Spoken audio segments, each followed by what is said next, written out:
Pensavo fosse scoppiata una bomba. Io credevo fosse scoppiata una bomba in casa perché è un boato incredibile. L'impatto violentissimo tra l'auto della polizia e l'utilitaria in fuga che è finita contro questa siepe. Sono stati attimi concitati. Gli agenti sono usciti dall'auto semidistrutta e assieme ai colleghi, giunti sul posto, sono riusciti, non con poche difficoltà, a bloccare il pregiudicato in auto. Tutto è iniziato a Mestre, quando l'auto non si è fermata all'alte della polizia. Ne è nato un inseguimento a folle velocità fino nel Trevigiano, dove prima dello schianto la macchina ha continuato la fuga fra le vie di Mogliano. Devo sentire sirene per un quarto d'ora che correva avanti e indietro.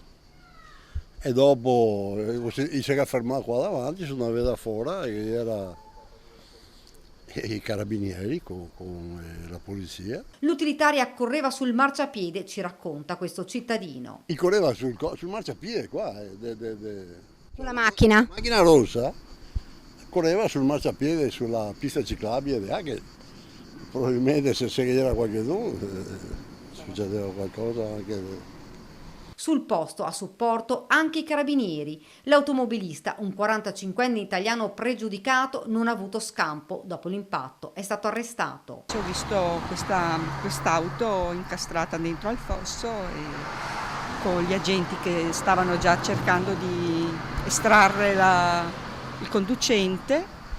E al momento io ho pensato fosse un incidente, proprio che lo stessero cercando di salvare, invece cercavano di bloccarlo perché probabilmente cercava di scappare. 4 poliziotti sono rimasti feriti leggermente, sono stati portati negli ospedali di Treviso e Mestre per essere medicati. L'auto della polizia, ci racconta, era distrutta. Distrutta l'auto, al centro strada distrutta, e invece una macchina rossa, un'utilitaria rossa qui dentro al fosso, non aveva grandi danni. All'interno della macchina del 45enne sono stati trovati arnesi da scasso, soldi e droga.